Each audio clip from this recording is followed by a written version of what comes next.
The first step is to use this tool to remove the center air console vent. Just pry it from here. It just snaps on. Take it off. It's just held by these clips. Okay.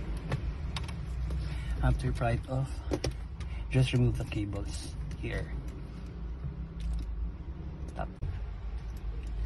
The next step is to remove the 10mm bolts or nuts or bolts. These in this one. There's two here and there's two on the side. Later on, we'll show you where that is. You need to pull down. Next step is to pull down the glove compartment. Open it, and you have to just pull it out from the sides. So it will go down. Oh, you have to remove this. Wait. You have to remove this lock.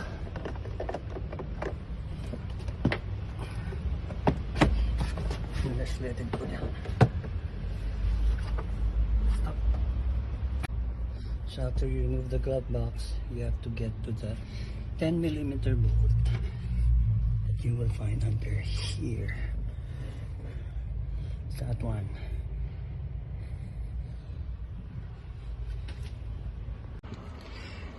Next thing we need to do is to remove the side panel so that we can remove this portion to get to the 10mm bolt on the other side of the radio here.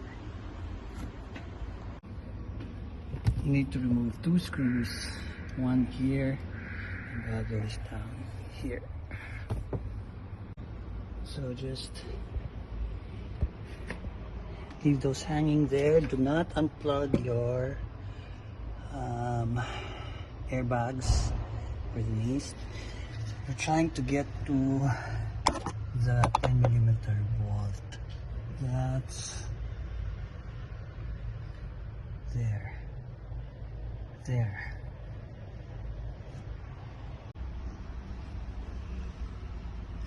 So the next thing you can do after removing all those bolts, you can just pull this out. Just pull it out. It will come out.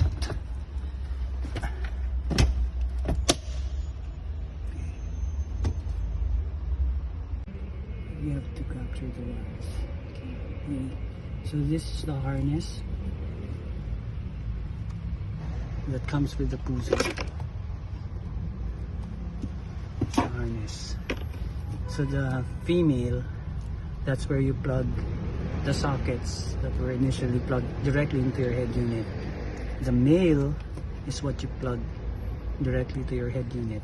The female sockets of the harness, that's where you plug the OEM sockets that you used to or before went straight to the HU or head unit.